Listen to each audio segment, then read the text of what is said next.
Ya, boleh-boleh. Silakan. Oke Sudah, teman-teman, kali lanjut. ini saya akan buat teman-teman yang penasaran ini siapa sebenarnya sang debaters ini. Saya mau tanya ini supaya kalian nggak penasaran semua. Oke, Pak. Jadi kan banyak orang belum tahu ini siapa Bapak sebenarnya. Nah, saya mau tanya, sebenarnya pekerjaan Bapak ini apa? Pekerjaan saya dari dulu sampai sekarang saya itu pendebat. Oh, Berdebat terus dari tahun 2008 sampai sekarang ya. Nah, hmm. kalau dibilang pekerjaan untuk menghasilkan uang untuk kehidupan sehari-hari saya, ya banyak lah ibaratnya palu gada lah, apa lu minta gua ada itu aja lah. Hmm, Jadi itu apalagi ya, pernah hmm. istilahnya pernah berdebat sama siapa aja nih? Kalau debat live, saya sudah pernah berdebat sama Moko Ginta. Itu di Gedung Hmm. Guru tahun 2010 di Pekanbaru. Setelah itu 2011 mereka mengutus lagi 2 orang untuk berdebat dengan saya. Itu debatnya 2 kali, sekali di Gedung Lembaga Adat Melayu Riau, sekali lagi di basementnya Rumah Sakit Ibu dan Anak apa namanya itu? Ada di Jalan Patimura, saya lupa namanya itu. Di situ kami sekali, jadi 2 kali. Nah, kalau debat di dalam dunia maya ya sama siapa saja. Cuman di dunia maya ini kan kita nggak tahu dia pakai akun-akun palsu. Hmm. Namun mereka ini kan tujuannya berdebat, makanya saya selalu katakan saya dalam bicara hati-hati. Bukan saya nggak mau menggas, tidak, saya harus hati-hati karena saya sudah mengalami bagaimana saya diancam mati di ruang debat. Saya tahu rumahmu di mana, halal darahmu bagi saya katanya. Wih, Itu ngeri. terjadi ya tahun 2010. Masuk ormas, nggak usah saya sebutkan namanya. Sesudah itu untung ketua panitia tegas, polisi sudah disiapkan, langsung datang polisi pakaian preman ada 10 orang, ditarik mereka keluar. Nah di luar gedung orang itu sudah bawa bendera itu ya, saya lihat ada sekitar 30-an orang. Jadi dari semenjak pengalaman saya itu, saya tahulah di mana letaknya saya harus berbicara sama orang ini. Nah itulah. Nggak Nah takut nggak? setelah kenapa? Kenapa? Nggak takut. Nggak Sebenarnya takut. saya sebagai manusia saya takut. Bahkan di ruang debat itu kan kelihatan raut wajah saya berubah. Cuman sebagian netizen kan itu di video pertamanya dulu saya upload. Hmm. Termasuk waktu orang tuh masuk ngancam saya mati. Saya langsung Iya. didadangi ketua Yayasan Cair diminta untuk menghapus video itu. Akhirnya saya hapus, muncullah video dari panitia. Jadi yang dilihat sekarang itu adalah video dari panitia yang sudah mengalami editan. Ah, Sehingga selalu saya dipojokkan orang itu bahwa saya cengengesan katanya kan, takut begini. Loh, saya manusia biasa. Saya memiliki rasa takut. Orang itu tidak tahu kenapa saya takut. Bukan saya takut terhadap pertanyaan Moko Ginta, tetapi sudah masuk sekelompok ormas. Andai ah, kata ormas itu tidak masuk kayak si Marawali kemarin sama Masyud, saya hajar itu Moko Ginta. Karena waktu ah, itu saya bilang, tunjukkan saya satu ayat sunat. Apabila kamu bisa menemukannya, saya murtad hari ini juga mualaf. Siapkan tempatnya, saya bilang. Langsung berdirilah ormas itu, langsung nunjuk-nunjuk. Nah, belajar pengalaman dari situ, waktu itu saya memang masih beranilah. Tahun 2011 barulah saya kena batunya. Saya kan orang itu kalau berdebat kan ingin cari menang. Kenapa cari hmm. menang? Lihatlah setiap komentar orang itu. Tidak ada orang Kristen menang berdebat sama kami. Kan itu alasan orang itu. Padahal mereka nggak tahu diri. Kerjanya bertanya terus. Di Hmm. debat apapun, setiap ditanya ke tempat orang itu, pasti larikannya ke Alkitab, Bible. Nggak mau Kan ditanyai demikian. tentang mereka. Nggak mau. Karena orang itu nggak akan mampu menjelaskan kitab sucinya. Tanpa Bible mereka tak bisa hidup. Itu fakta. Buktinya apa? Iya, fakta. Buktinya apa? Mereka selalu ngambil-ngambil Bible. Sudah. Setelah itu saya Comot-comot. mau ditaklukkan. Ya, tahun 2011 saya mau ditaklukkan, tidak bisa. Akhirnya mereka membuat kelicikan. Diambillah semua foto saya, data-data saya. Mereka buat fanpage namanya Rudi Yohanes Tagalung. Awalnya fanpage itu menghina saya dan Kristen.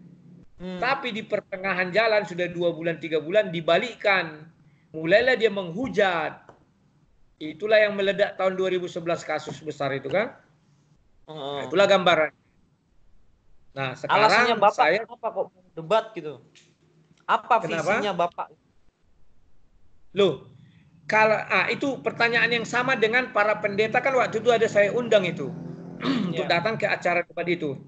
Ketika mereka saya undang datang dia, dikiranya dialog bagaimana. Setelah dilihatnya debat orang itu pulang. Setelah pulang saya dimarahi oleh mereka. Apa maksud kau berdebat? Agama tidak bisa diperdebatkan bla bla bla bla bla panjang. Waktu itu saya tidak mau menjelaskan kepada mereka karena mereka masih panas hati. Tahun 2010 kami mulailah debat yang kedua, ya kan? 2011. Ketika 2011 saya undang lagi semua pendeta itu datang. Jadi saya heran, kenapa orang ini dulu memarahi saya, sekarang kok malah datang? Setelah selesai acara debat, saya datangi mereka dan saya tanya, mengapa Bapak datang sekarang di acara debat ini? Padahal tahun 2010 Bapak begitu marah kepada saya. Tahu jawabnya apa? Apa? Mengejutkan, dia bilang gini, salut kami melihat kau, katanya. Kami yang tidak tahu selama ini apa maksudmu. Tanpa sadar, kau tidak capek menginjili mereka dari rumah ke rumah, dari rumah ke rumah. Dan kau tidak dikejar-kejar oleh mereka karena penista agama, merubah-rubah agama orang atau menginjili. Kau injili mereka di rumah mereka sendiri dengan fasilitas mereka sendiri. Paham kan? Kenapa aku berdebat? Tidak pernah lawan debatku menjadi sasaranku. Tidak. Kepala mereka itu sama kerasnya dengan saya. Kepala batu. Jadi ketika saya berdebat ini, bukan dia sasaran saya. Sasaran saya adalah orang yang menonton. Ya. Dan waktu itu ya, puji Tuhan lah, banyak orang menonton TKI dan TKW itu ya. Dan mereka ada yang baru masuk Kristen jadi dikuatkan. Ada yang belum Kristen akhirnya memutuskan Kristen. Banyak itu. Dan mereka mengirim pesan itu sama saya, mulai dari Hong Kong, Taiwan, Jepang, macam-macam lah itu. Itulah gambarannya. Oh iya, makanya saya tanya karena ini penting. Maksudku begini, supaya YouTube ini diisi sama apologis Kristen gitu, yang benar. Jangan diisi mereka yang isinya hoax saja gitu. Iya, betul. Sekalian di situ penginjilan. Sekarang kan kita nggak harus pergi datangi ke rumah, sedangkan media itu sudah semua bisa kemana-mana. Coba Luis Prasetyo perhatikan channelmu. Setiap aku udah perhatikan ya, setiap kita berbicara tentang kekristenan, orang Kristen itu sendiri pun alergi. Buktinya apa? Penontonnya sedikit. Coba lihat. Saya sudah lihat itu. Apa ini saya bilang? Ya kan? Padahal keinginan kita, ya udahlah kita bicara agama kita sendiri. Kan keinginan begitu.